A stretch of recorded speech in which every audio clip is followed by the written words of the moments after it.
Namaste, Kannadigas. Today, I'm coming to you bringing a spoken English class that's through the SPM tutorial. Once again, I welcome to you SPM tutorial. Today, I would like to give you a spoken English class. Nowadays, English is a very important. It is very essential because of it is an international language as well as this is our life language. Because without English, it is very difficult to survive in the society.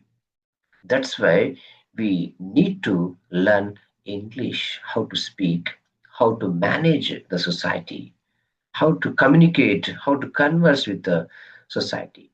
Okay, because of it, if you know the English, everybody will respect you because of this is a strength. It is a strength of a human being. We must know our mother tongue and other languages, but in a job oriented our life and future career, English is a very essential. Okay, so my dear friends, you must open my tutorial, SPM tutorial, and open my class and subscribe my videos and just you watch that. Okay, definitely you will learn a good English, but without miss, every video should be watched by you. Okay, then only you can do, you can speak, you can communicate without hesitation. Yes, so it gradually comes to you. Okay, let's. I will begin the class. First of all, in English language, if you want to speak at least a basic communication, we need to know what is that tenses. Okay, so without tenses, we cannot speak because of a whole communication is stood on the what is that tenses. Okay, okay. Let's, my dear friends. So here tenses. Okay, in English tenses. In Kannada, we call that ಕಾಲಗಳು. Yes, okay. So present tense, past tense, and future tense. Okay, present tense, past tense, and future tense. You see, ನಿಮ್ಗೆ ಗೊತ್ತಿರ್ಬೋದಲ್ಲ. So present,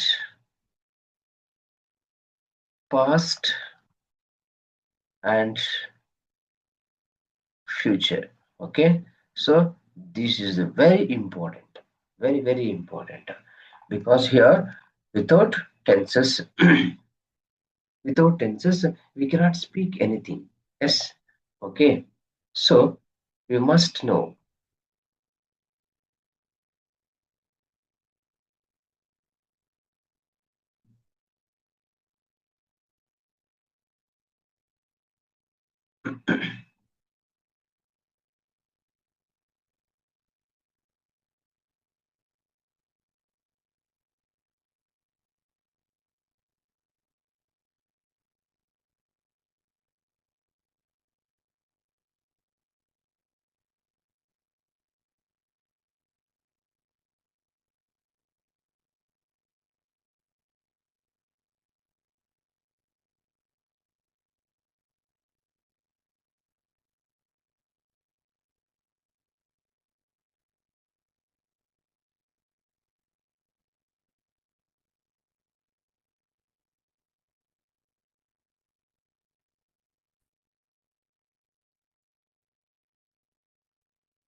Okay, friends. So here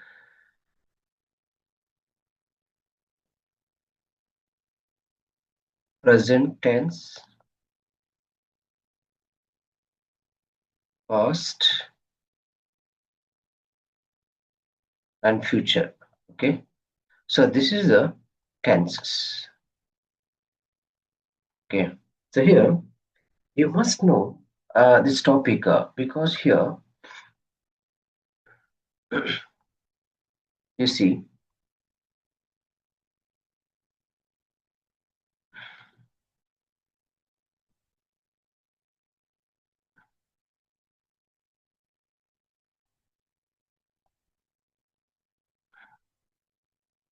present tense. Okay, so present tense. In present tense,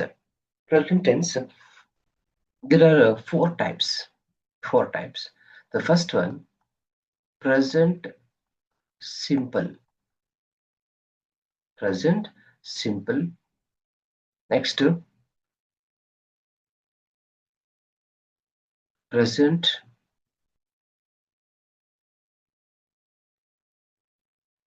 continuous.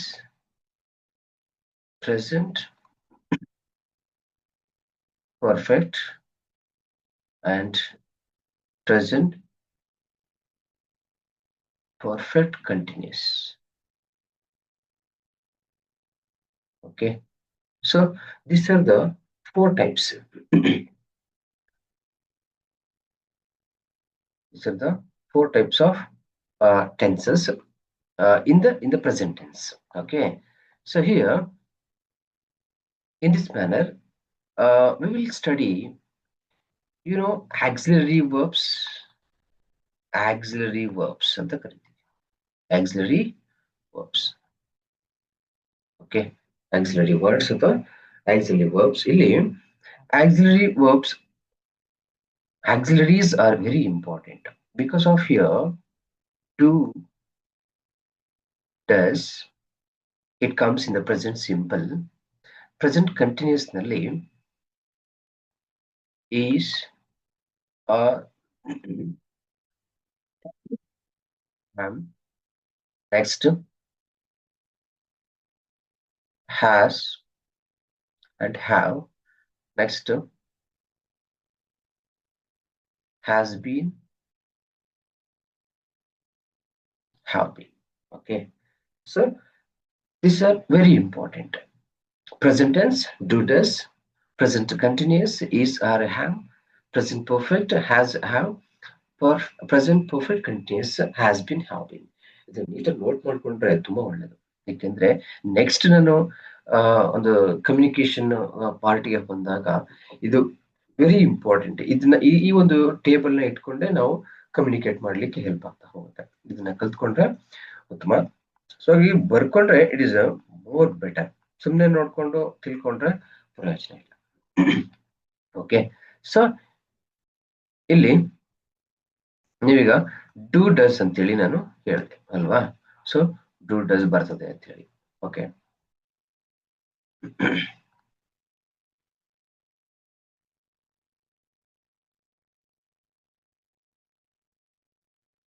Okay, so ಇಲ್ಲಿ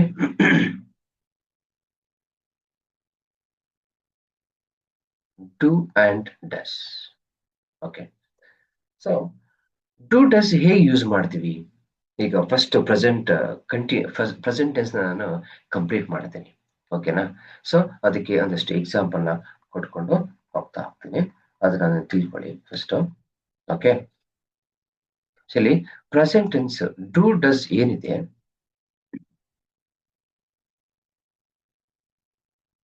do does ಏನಿದೆ ಅದನ್ನ ನಾವು discuss ಮಾಡೋಣ. Actually first of all ಇಲ್ಲಿ ನಾವು singular ಮತ್ತೆ plural ಅಂತೇಳಿ ಎರಡು ಬರ್ತಾರೆ ಅಲ್ವಾ? ಸೊ ಇಲ್ಲಿ ನಮ್ಗೆ ಪ್ರೊನೌನ್ಸ್ ಗೊತ್ತಿದೆಯಲ್ವಾ? ಯಾವ್ದೆಲ್ಲ pronouns? he, she and it. Okay, he, she, it ಇಷ್ಟು ಕೂಡ ಸಿಂಗುಲರ್ಲಿ ಬರ್ತಕ್ಕಂಥದ್ದು. Okay, next plural pronouns. Plural pronouns they, we and you. Okay, so ಇಷ್ಟು ಪ್ಲೂರಲ್ ಪ್ರೊನೌನ್ಸ್. ಸೊ ನಿಮ್ಗೆ ಗೊತ್ತಿರಬೇಕು singular pronouns and plural pronouns. Okay, so ಇಲ್ಲಿ singular ಮತ್ತೆ plural pronouns ನ ಹೇಗೆ ಯೂಸ್ ಮಾಡ್ಬೇಕು ಅಂತಂದ್ರೆ, ಇಲ್ಲಿ ಸಿಂಗುಲರ್ ಪ್ರೊನೌನ್ಸ್ ನಾವು ಡಸ್ ಯೂಸ್ ಮಾಡ್ತೀವಿ, ಅರ್ಥ ಆಗ್ತಿದ್ಯಾ?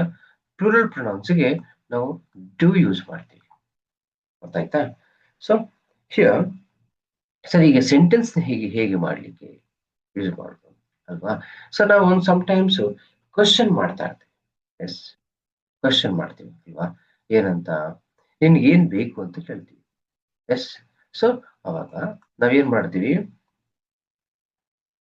ಸೊ ಏನು ಅನ್ನೋದಕ್ಕೆ ವಾಟ್ ಯೂಸ್ ಮಾಡ್ತೀವ? ಎಸ್, ಇಟ್ಸ್ ಕಾಮನ್ ಆಗಿ ಗೊತ್ತಿದೆ sir. Yes, it's common. We know well about what, where, how, why. It's a double H words we call that. What is that? Double H words. Okay. So ಇಲ್ಲಿ ನಿನ್ಗೆ ಏನ್ ಬೇಕು ಅಂತ ಕೇಳಿದಾಗ this is present tense, right? ನಾವು present ಅಲ್ಲಿ ಕೇಳ್ತಾ ಇದೀವಿ, ಹೌದಲ್ವಾ? ಇವಾಗ ನಿನ್ಗೆ ಏನ್ ಬೇಕು ಅಂತ ಕೇಳ್ತೀವಿ. ಸೊ ವಾಟ್, ನಾವು ಸಾಮಾನ್ಯವಾಗಿ ನೋಡ್ತೀವಿ what you want. Yes, what you want ಅಂತ ಹೇಳ್ತೀವಿ. ಇದು ಸರಿನಾ sentence? What you want, what you want ಅಂದ ತಕ್ಷಣ ಸರಿಯಾಗ್ಬಿಡುತ್ತಾ ಅದು? ನೋ. ಇದು ನಿನ್ಗೆ ಏನ್ ಬೇಕು ಅನ್ನೋದ್ರಲ್ಲಿ ನೋಡಿ, ನಿನಗೆ ಏನು ಬೇಕು ಅಂತ ಇದೆ. ಓಕೆ, ಆ ತರ ಹೋದಾಗ ಅದು ಮೀನಿಂಗ್ಫುಲ್ ಅಂತಾನೆ ನಮ್ಗೆ ಅನ್ಸುತ್ತೆ. ಬಟ್ ಇಂಗ್ಲಿಷ್ ನಲ್ಲಿ ನಾವು ಟೆನ್ಸಸ್ ನ ಬಳಸ್ಕೊಂಡು ನಾವು ಏನ್ ಮಾಡ್ಬೇಕಾಗತ್ತೆ? ಸೆಂಟೆನ್ಸ್ ಮಾಡ್ಬೇಕಾಗತ್ತೆ. We have to use the auxiliaries in the sentences, otherwise it is meaningless. Because here, so ನಾವೀಗ ಏನ್ ಮಾಡ್ಬೇಕಾಗತ್ತೆ? ನಾನು ಯು ಯೂಸ್ ಮಾಡಿದ್ದೀನಿ ಅಲ್ವಾ? S, you. ಸೊ ಹಾಗಾಗಿ ನಾವಿಲ್ಲಿ ಎರಡು ಆಕ್ಸಿಲರೀಸ್ ಇದೆ, ಒಂದು ಡೂ ಮತ್ತೆ ಒಂದು ಡಸ್ ಇದೆ ಅಲ್ವಾ? ಸೊ ಇಲ್ಲ ನಾನು ಯಾವಾಗ್ಲೂ ಹೇಳಿದ್ದೀನಿ, ಡಸ್ ನ ನಾವು ಸಿಂಗುಲರ್ ಯೂಸ್ ಮಾಡ್ತೀವಿ, ನೆಕ್ಸ್ಟ್ ಡೂ ನ ಪ್ಲೂರಲ್ ಗೆ ಯೂಸ್ ಮಾಡ್ತೀವಿ ಅಂತ ಹೇಳಿದ್ದೆ ಅಲ್ಲ. ಪ್ಲೂರಲ್ ಯಾವ್ದಿದೆ? ದೇ, ವಿ, ಯು ಇದೆ. ಸೊ ಇಲ್ಲಿ ಯು ಇದೆಯಾ? ಎಸ್, ಇಲ್ಲಿ ಯು ಇದೆ. ಸೊ ಹಾಗಾಗಿ ನಾವೇನ್ ಮಾಡ್ತೀವಿ? ಇಲ್ಲಿ ಡೂ ಯೂಸ್ ಮಾಡ್ತೀವಿ. ಸರಿ, ಯಾಕೆ ಹೀಗೆ ವಾಟ್ ಫಸ್ಟ್ ಬರಿಬೇಕು, ನೆಕ್ಸ್ಟ್ ಡೂ ಬರಿಬೇಕು, ಯು ಬರಿಬೇಕು, ವಾಂಟ್ ಬರಿಬೇಕು ಅಂತ ಅಂದ್ರೆ ಇಲ್ಲಿ ಹೇಳ್ತೀನಿ. ನಾವು ಇಂಗ್ಲಿಷ್ ನಲ್ಲಿ ಒಂದು ಕ್ವಶನ್ ಮಾಡಬೇಕು ಅಂದ್ರೆ, ಎಸ್, ಇದು ತಿಳ್ಕೊಳ್ಬೇಕು ಫ್ರೆಂಡ್ಸ್. ಸೊ ಇಂಗ್ಲಿಷ್ ನಲ್ಲಿ ಒಂದು ಕ್ವಶನಿಂಗ್ ಮಾಡಬೇಕು ಅಂತಂದ್ರೆ ನಮ್ಗೆ ಒಂದು ರೂಲ್ಸ್ ಗಳಿದೆ. ಏನು? WH words plus auxiliaries plus verb. Next to subject plus next to verb plus object. ನೋಡಿ, ಇಷ್ಟನ್ನ ಬರ್ಕೋಬೋದಾ? ಬರ್ಕೊಳ್ಳಿ. ನಿಮ್ಮ ಒಂದು ಏನು ಕ್ಲಾಸ್ ನೋಟ್ಬುಕ್ ಇರುತ್ತೆ, ಆ ಕ್ಲಾಸ್ ನೋಟ್ಬುಕ್ ಅಲ್ಲಿ ಫಸ್ಟ್ ಪೇಜ್ ಅಲ್ಲೇ ಇದು ಬರ್ಕೊಂಡ್ರೆ ತಪ್ಪಾಗಲ್ಲ. ಏಕೆಂತಂದ್ರೆ ಈ ನೀವು ಯಾವುದೇ ಇಂಗ್ಲಿಷ್ ನಲ್ಲಿ ಯಾವುದೇ ಪ್ರಶ್ನೆ ಮಾಡುವಾಗ ನಾವು ಇದೇ ಫಾರ್ಮೆಟ್ ಅಲ್ಲಿ ಮಾಡಬೇಕಾಗತ್ತೆ. WH auxiliaries. ಆಕ್ಸಿಲರೀಸ್ ಅಂದ್ರೆ ಇನ್ನೊಂದು ಹೆಲ್ಪಿಂಗ್ ವರ್ಬ್ಸ್ ಅಂತಾನು ಕರಿತೀವಿ ನಾವು. ಆಕ್ಸಿಲರಿ ವರ್ಡ್ಸ್ ಅಂತಾನು ಕರಿತೀವಿ, ಹೆಲ್ಪಿಂಗ್ ವರ್ಬ್ಸ್ ಅಂತಾನು ಕರಿತೀವಿ. Subject, verb, object. ಓಕೆ, ಈ ಒಂದು ಫಾರ್ಮೆಟ್ ಅಲ್ಲಿ ನಾವು ಬಳಸಬೇಕಾಗತ್ತೆ. ಸೊ ಹಾಗಾದ್ರೆ ಈ ಫಾರ್ಮೆಟ್ ಇದೆಯಾ ಸರ್? ನೋಡಿ, WH ವರ್ಡ್ ಇದೆ, ನೆಕ್ಸ್ಟ್ ಆಕ್ಸಿಲರಿ ಇದೆ, ನೆಕ್ಸ್ಟ್ ಸಬ್ಜೆಕ್ಟ್, ಅದು ಪ್ರೊನೌನ್ ಇದೆ ಆದ್ರೂ ನಾವು ಸಬ್ಜೆಕ್ಟ್ ಅಂತ ಕನ್ಸಿಡರ್ ಮಾಡ್ತೀವಿ. ನೆಕ್ಸ್ಟ್ ವರ್ಬ್ ಇದೆ. ಸೊ ನೆಕ್ಸ್ಟ್ ಅಲ್ಲಿ ವಾಂಟ್, ಈ ಸೆಂಟೆನ್ಸ್ ಕಂಪ್ಲೀಟ್ ಆಗಿದೆ. ಸೊ ಹಾಗಾಗಿ ಆಬ್ಜೆಕ್ಟ್ ಅನ್ನೋ ಟಾಪಿಕ್ ಇಲ್ಲ. ಅರ್ಥ ಆಯ್ತಾ? ಸೊ ಹಾಗಾಗಿ ಸೊ ಇದೇ ಫಾರ್ಮೆಟ್ ಅಲ್ಲಿ ನಾವು ಏನೇ ಮಾಡಿದ್ರು ಕ್ವಶನ್ ಮಾಡುವಾಗ ಇದೇ ಫಾರ್ಮೆಟ್ ಅನ್ನು ಮಾಡ್ಬೇಕಾಗತ್ತೆ. ಆಯ್ತಾ ಫ್ರೆಂಡ್ಸ್? ಸೊ ಹಾಗಾಗಿ this is very important. So ಈ ಒಂದು ಫಾರ್ಮೆಟ್ ಅಲ್ಲಿ ನೀವು ಮಾಡ್ಕೊಂಡು ಹೋಗ್ಬೇಕಾಗತ್ತೆ. ಓಕೆ, ಸೊ ನೆಕ್ಸ್ಟ್ ಇಲ್ಲಿ ಕ್ವಶನ್ ಇನ್ನೊಂದು ಕೊಡ್ತೀನಿ. ಈಗ ಅಲ್ಲಿ ವಾಟ್ ಡು ಯು ವಾಂಟ್ ಅಂತ ಬಳಸ್ತೀವಿ ಅಲ್ವಾ? ಸೊ ಹಾಗೆ ನೆಕ್ಸ್ಟ್ ಸಾರಿ, next where R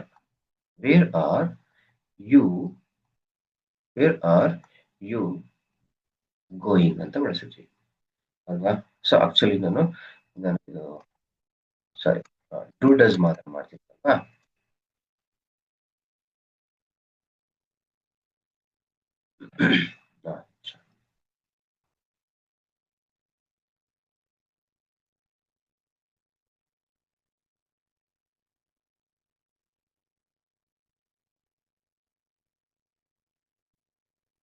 okay, next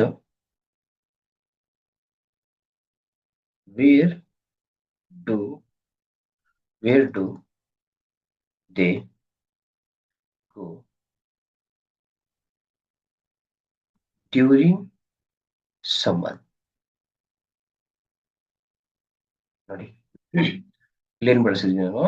where do they go where do they go during this summer ಅಂತ ಕರಿಬೋದು ನಾವು. ಓಕೆ, ಸೊ ನಾನು ಇಲ್ಲಿ ಡು ಯೂಸ್ ಮಾಡಿದೆ. ಯಾಕೆ ಡು ಯೂಸ್ ಮಾಡಿದೆ? ಇಲ್ಲಿ ದೇ ಇದೆ, they plural, they plural pronoun ಇದೆ. ಸೊ ಹಾಗಾಗಿ ನಾನು ಏನ್ ಮಾಡಿದೆ, ಡು ಯೂಸ್ ಮಾಡಿದೆ. ನೋಡಿ ಇಲ್ಲೂ ಅಷ್ಟೇ ಏನಿದೆ, ಡಬ್ಲ್ಯೂ ಎಚ್ ವರ್ಡ್ ಇದೆ, ನೆಕ್ಸ್ಟ್ ಆಕ್ಸಿಲರಿ ವರ್ಡ್ ಇದೆ, next subject or noun, verb, next object. Yes, so this is a format. Okay, ನೀವು ಫಾರ್ಮ್ಯಾಟ್ ನ ಕಲ್ತ್ಕೊಂಡ್ರೆ ಇಟ್ಸ್ ವಂಡರ್ಫುಲ್. ಆಲ್ಮೋಸ್ಟ್ ನೀವು ಇಂಗ್ಲಿಷ್ ಕಲ್ತಂಗೆ. ಒಂದು ಅಟ್ಲೀಸ್ಟ್ ನೀವು ಕ್ವಶನ್ ಫ್ರೇಮ್ ಮಾಡುವಷ್ಟು ಎಬಿಲಿಟಿ ನಿಮಗೆ ಬಳಸ್ತದೆ ಫ್ರೆಂಡ್ಸ್. ಕ್ವಶನ್ ಇಂಪಾರ್ಟೆಂಟ್ ಅಲ್ಲಿ. ಕ್ವಶನ್ ಮಾಡೋದು ಕಲ್ತ್ರೆ ನೀವು ಒಂದು 5% ನೀವು ಕ್ವಶನ್ ಇಂಗ್ಲಿಷ್ ನ ಕಲ್ತ ಹಾಗೆ. ಸೊ ಹಾಗಾಗಿ ನಾವಿಲ್ಲಿ do and does important. Okay, so ಈಗ ನಾನೊಂದು ವಾಕ್ಯ ಹೇಳ್ತೀನಿ ಕನ್ನಡದಲ್ಲೇ, ಅದನ್ನ ಹೇಳ್ಬೋದು, ನೀವು ಇಂಗ್ಲಿಷ್ ನಲ್ಲಿ ಟ್ರಾನ್ಸ್ಲೇಟ್ ಮಾಡಬಹುದಾ? ಇಂಗ್ಲಿಷ್ ನಲ್ಲಿ ಸೆಂಟೆನ್ಸ್ ಮಾಡಿ ನೀವು ಬರೀರಿ. ಓಕೆ,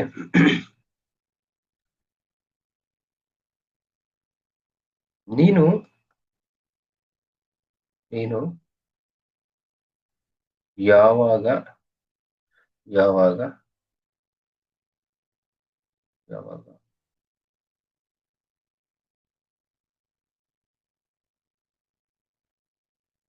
ಕಾಲೇಜಿಗೆ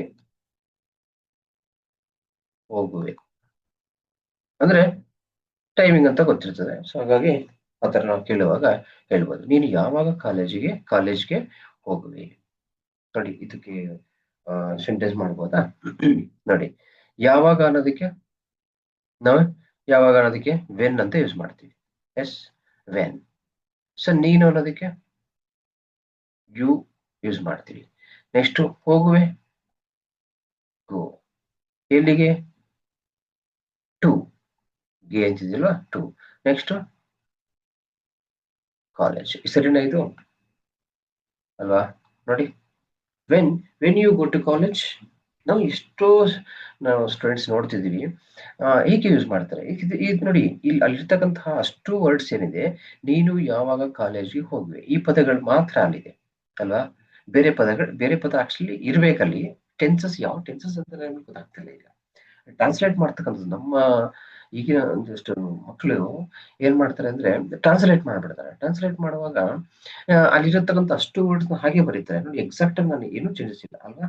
ನೀನು, ಯು, ನೆಕ್ಸ್ಟ್ ಯಾವಾಗ, ವೆನ್, ಕಾಲೇಜ್ಗೆ, ನೆಕ್ಸ್ಟ್ ಅಲ್ಲಿ ಟು ಕಾಲೇಜ್, ಗೆ ಟು, ನೆಕ್ಸ್ಟ್ ಹೋಗಬೇಕು ಅಲ್ವಾ? ಅಷ್ಟಿದೆ.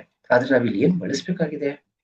ನಾನು ಅವಾಗಲೇ ಹೇಳ್ದೆಯಲ್ಲ, ಒಂದು ಆಕ್ಸಿಲರಿ ಇಲ್ಲ ಅಂದ್ರೆ ಸೆಂಟೆನ್ಸ್ ರಾಂಗ್ ಆಗಿರುತ್ತೆ, ಮೀನಿಂಗ್ ಲೆಸ್ ಆಗಿರುತ್ತೆ ಅಂತ ಹೇಳಿದೆ, ಹೌದಲ್ವಾ? ಸೊ ಹಾಗಾಗಿ ನಾವಿಲ್ಲಿ ಏನ್ ಬರಿಬೇಕಾಗತ್ತೆ? ಯು ಇದೆಯಲ್ವಾ, ಯು ಇರೋದ್ರಿಂದ ಇದು ಪ್ಲೂರಲ್ ಅಲ್ವಾ? ಪ್ಲೂರಲ್ ಆದ್ರಿಂದ ನಾವು ಏನ್ ಮಾಡ್ತೀವಿ? ಡೂ ಯೂಸ್ ಮಾಡ್ತೀವಿ. ಎಸ್, ನೀವು ಡೂ ಯೂಸ್ ಮಾಡಿ ಈ ಒಂದು ಸೆಂಟೆನ್ಸ್ ನ ಮೀನಿಂಗ್ಫುಲ್ ಆಗಿ ಚೇಂಜ್ ಮಾಡಿ. ಅರ್ಥ ಆಗ್ತಿದ್ಯಾ? ಸೊ ಇದೇ ರೀತಿ ನೀವು ಒಂದಷ್ಟು ಕನ್ನಡದಲ್ಲಿ ಪ್ರಶ್ನೆಗಳನ್ನ ಹಾಕೊಂಡು ಇದನ್ನ ಪ್ರಾಕ್ಟೀಸ್ ಮಾಡಿದ್ರೆ ಖಂಡಿತ ಬರುತ್ತೆ ಫ್ರೆಂಡ್ಸ್. ಅರ್ಥ ಆಗ್ತಿದ್ಯಾ? ಸೊ ಈಗ ನಾನು ಡೂ ಮತ್ತೆ ಯು ಹೇಗೆ ಯೂಸ್ ಮಾಡಬೇಕು ಅಂತ ಬಳಸ್ತೆ, ಮತ್ತೆ ದೇನು ಕೂಡ ಬಳಸ್ತೆ ಅಲ್ವಾ? So when do they go. So ಇದನ್ನೇ ನೀವು ಚೇಂಜ್ ಮಾಡ್ಬೋದು. ಏನು? When do they go to city. When do they go to city. Yes, when do they go to city. ಯಾವಾಗ ಅವರು ಸಿಟಿಗೆ ಹೋಗ್ತಾರೆ? If they tell me, I will go with them. Yes, if they tell me, I will try to go because of I want to purchase something in the city. Yes, or I want to purchase some vegetables in the market. Got it? Okay, this is what I can. ಅಲ್ವಾ? So ಹಾಗಾಗಿ ಈ ತರ when do ಮತ್ತೆ they use ಮಾಡ್ತೀವಿ. So ಹಾಗಾಗಿ ಇನ್ನೊಂದು V ಇದೆ ಅಲ್ವಾ? ಸೊ ಅದೇ ನೋಡಿ, ನಾ ಈ ಒಂದು ಸಮ್ಮರ್ ನಲ್ಲಿ ಎಲ್ಲಿಗೆ ಹೋಗೋಣ? Yes, where do we go this summer, or this occasion? Yes, ರಜೆ ದಿನಗಳಲ್ಲಿ ಎಲ್ಲಿಗೆ ಹೋಗೋಣ? ನೋಡಿ, ವೇರ್ ಡು ವಿ ಗೋ, ಎಲ್ಲಿಗೆ ಹೋಗೋಣ ಅಲ್ವಾ? ಎಲ್ಲಿಗೆ ಹೋಗೋಣ? ಎಲ್ಲಿಗೆ ಹೋಗ್ತೀವಿ ಅಂತೇಳಿ ನಾವು ನಾಳೆ ಪ್ರಶ್ನೆ ಮಾಡ್ಕೊಂತ ಇದ್ದೀವಿ. ಯಾಕಂದ್ರೆ ಒನ್ ಮೋರ್ ರೈಟ್. ಸೊ ಹಾಗಾಗಿ ನಾವು ಎಲ್ಲಿಗೆ ಹೋಗೋಣ ಅಂತೇಳಿ ನಾವೇ ಪ್ರಶ್ನೆ ಮಾಡ್ಕೊಡುವಂತಹ ಸೆಂಟೆ. ಓಕೆ. ಸೊ ಈ ತರ ನಾವು ಯಾವುದಕ್ಕೆ ಡೂ ಮತ್ತೆ ಡಸ್ಗೆ ಫ್ರೆಂಡ್ಸ್ ಯೂಸ್ ಮಾಡ್ಬೋದು. ಎಸ್, ಡೂ ಮತ್ತೆ ಡಸ್. ಓಕೆ, ಅದು ಡೂ ಅಂಡ್ ಡಸ್ ಅರ್ಥ ಆಯ್ತು ಅನ್ಸುತ್ತೆ. ಸೊ ನೆಕ್ಸ್ಟ್ ಡಸ್ ಯೂಸ್ ಮಾಡೋಣ. ಡಸ್ ಹೇಗಿರುತ್ತೆ, ಡಸ್ ನಾವು ಹೇಗೆ ಯೂಸ್ ಮಾಡ್ಬೋದು. ನಾನು ಅವಾಗ್ಲೇ ಹೇಳಿದೆ ಡಸ್ ಯಾವುದಕ್ಕೆಲ್ಲ ಬಳಸ್ತೀವಿ ಅಂದ್ರೆ ಶಿ, ಹಿ, ಇಟ್ ಈ ಮೂರಕ್ಕೆ ಬಳಸಬೇಕು. ಇಷ್ಟಕ್ಕೆ ಮಾತ್ರ ನಾವು ಬಳಸ್ತಾ ಹೋಗ್ತೀವಿ. ಓಕೆ. ಸೊ ಇಲ್ಲಿ ನೋಡಿ, why does he not come to college? Yes, ನೋಡಿ, why does he not come to college?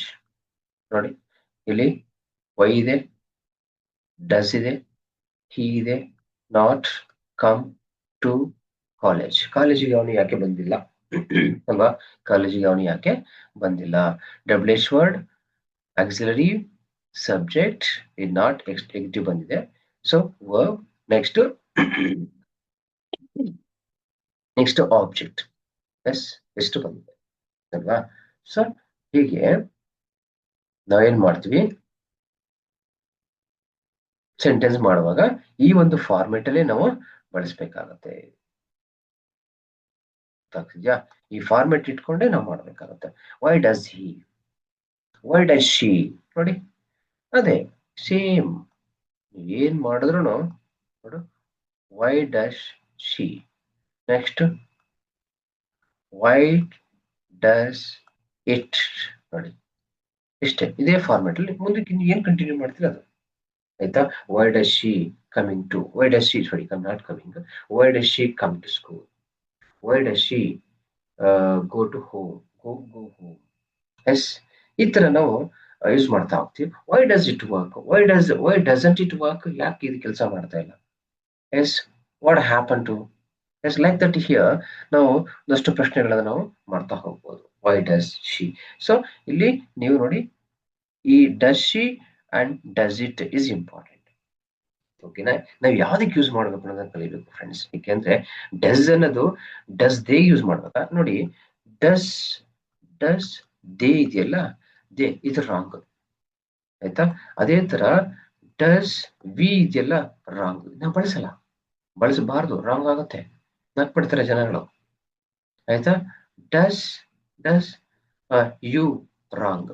S, ಅದ್ರ ಬದಲಾಗಿ ನೋಡಿ ಏನ್ ಬರೀಬೇಕು, does he, does she, does it, this is right. Okay, ಈ ತರ ನಾವು ಮಾಡ್ಕೊಂಡು ಹೋಗ್ಬೇಕಾಗತ್ತೆ. ಈ ತರ ಯೂಸ್ ಮಾಡಬೇಕಾಗತ್ತೆ. ಡಸ್ ಶಿ ಏನಿಲ್ಲ, ನನ್ನ ಒಂದು I will give one suggestions. Every day early morning you wake up and you start, for example today this is a topic, so ಇವತ್ತಿನ ದಿನ ಇದನ್ನ ಫಾಲೋ ಮಾಡಬೇಕು ಅಂತ ಹೇಳಿ ಫಸ್ಟ್ ಡೂ ಡಸ್ ಮಾತ್ರ ನೀವು ಡಿಸ್ಕಸ್ ಮಾಡಿ, ಏನಾದ್ರು ಪ್ರಾಕ್ಟೀಸ್ ಮಾಡಿ. ಹೇಗೆ ಹೇಳ್ಕೊಡ್ತೀನಿ, ನಾನು ಹೇಗೆ ಹೇಳ್ಕೊಡ್ತೀನಿ ಅದನ್ನ ನೀವು ಫಾಲೋ ಮಾಡಿದ್ರೆ ಸಾಕು. ಓಕೆ. ಸೊ ಈಗ ಫಾರ್ ಎಕ್ಸಾಂಪಲ್ ನೆಕ್ಸ್ಟ್ ಇಲ್ಲಿ ಡಸ್ ಹಿ, ನೆಕ್ಸ್ಟ್ ಅದೇ ತರ does she and does it. Okay, next do ಬರ್ತದಲ್ವಾ, next do they, next do we, next do you. Yes, ಇದು ಕ್ವಶನ್ ಅಲ್ವಾ, ಸೊ ಹಾಗಾಗಿ ಕ್ವಶನ್ ಮಾಡ್ತೇವೆ. Very simple friends. ಸೊ ಪ್ರತಿದಿನ do, what is does he, does she, does it, do they, do we, do you. Yes, ಈ ಒಂದು ಈ format ಇದೆಯಲ್ಲ, format ನಿಮ್ಗೆ ಬಾಯಿಗೆ ಟಂಗ್ ಟ್ವಿಸ್ಟ್ ಚೆನ್ನಾಗಿ ಆಗ್ಬೇಕು, ಕಂಪ್ಲೀಟ್ ಆಗ್ಬೇಕು. ಸೊ ಆವಾಗ ಬಂದಾಗ ಮಾತ್ರ ನಾವು ಫ್ರೀಯಾಗಿ ಯಾವುದೇ ಮಾತಾಡೋ ಅವಶ್ಯಕತೆ ಬಂದಾಗ ನಾವು ಇದನ್ನ ಬಳಸ್ತೀವಿ. ಎಸ್, ಫಾರ್ ಎಕ್ಸಾಂಪಲ್ ಡಸ್, ಅದನ್ನ ಪ್ರಾಕ್ಟೀಸ್ ಮಾಡ್ಬೇಕು. ಯಾಕಂದ್ರೆ ಹಿ ಡಸ್ ಹಿ ಅನ್ನೋ ಪದನ ನೀವು ಬಳಸೇ ಇರಲ್ಲ. ಸೊ ಹಾಗಾಗಿ ನೀವೇನ್ ಮಾಡಬೇಕಾಗತ್ತೆ, does he, does she, does it, do they, do we, do you. Yes, you practise this. ಅದು ಅಭ್ಯಾಸ ಆಗ್ತಾ ಆಗ್ತಾ ಆಗ್ತಾ ನಮ್ಗೆ ಅದು ಡೂಗೆ ದೇನೆ ಬರ್ಬೇಕು ಅಂತ ಅರ್ಥ ಆಗ್ಬಿಡುತ್ತೆ. ವಿ ಬಂತು ಅಂದ್ರೆ ಡೂನೇ ಬರ್ಬೇಕು, does should not come.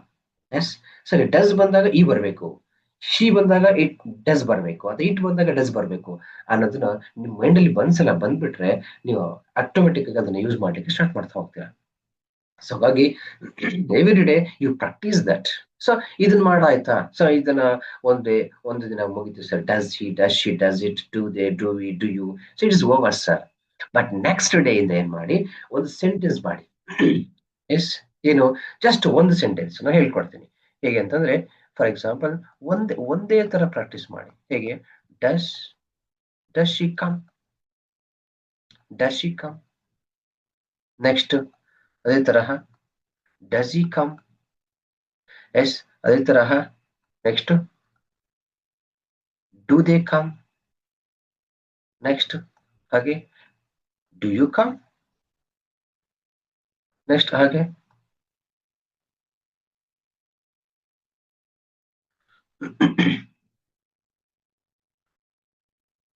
Does it work. Yes, does it work. ನೋಡಿ ಇಲ್ಲಿ ಬರೀ 3 ವರ್ಡ್ ಅಷ್ಟೇ ಪ್ರತಿದಿನ. ಓಕೆ, ನೆಕ್ಸ್ಟ್ ಡೇ ಅಥವಾ ನೆಕ್ಸ್ಟ್ ಈವ್ನಿಂಗ್ ನೀವು ಕಲಿಯುವುದು. Morning does he, does it, does she, do they, do we, do you, ಇದನ್ನ ಪ್ರಾಕ್ಟೀಸ್ ಮಾಡಿದ್ರಿ.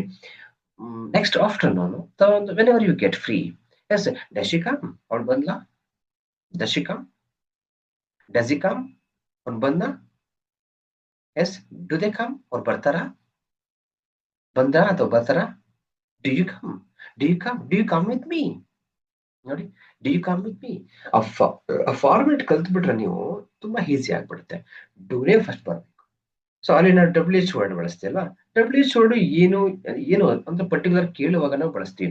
ಅಂದ್ರೆ ಎಲ್ಲಿಗೆ ಹೋಗ್ತಿದ್ಯಾ, ಏನ್ ಮಾಡ್ತಿದ್ಯಾ, ಅಥವಾ ಏನ್ ಬೇಕು ಅಥವಾ ಯಾಕೆ ನೀನ್ ಯಾಕೆ ಈ ಕೆಲಸವನ್ನು ಮಾಡ್ತಿದ್ಯಾ, ಈ ತರ ನಾವು ಪರ್ಟಿಕ್ಯುಲರ್ ಆಗಿ ರೀಸನ್, ಪ್ಲೇಸ್ ಇದೆಲ್ಲ ಕೇಳುವಾಗ ಡಬ್ಲ್ಯೂ ವರ್ಡ್ ಯೂಸ್ ಮಾಡ್ತೀವಿ ಫ್ರೆಂಡ್ಸ್. ಓಕೆ, ಸೊ ಇಲ್ಲಿ ಇದ್ರ ಮುಂದೆ ನಾವು ಡಬ್ಲ್ಯೂ ಬರೆದ್ರೆ ಆಟೋಮೆಟಿಕ್ ಆಗಿ ಏನಾಗುತ್ತೆ, ಅದು ಕಂಟಿನ್ಯೂ ಆಗ್ಬಿಡುತ್ತೆ.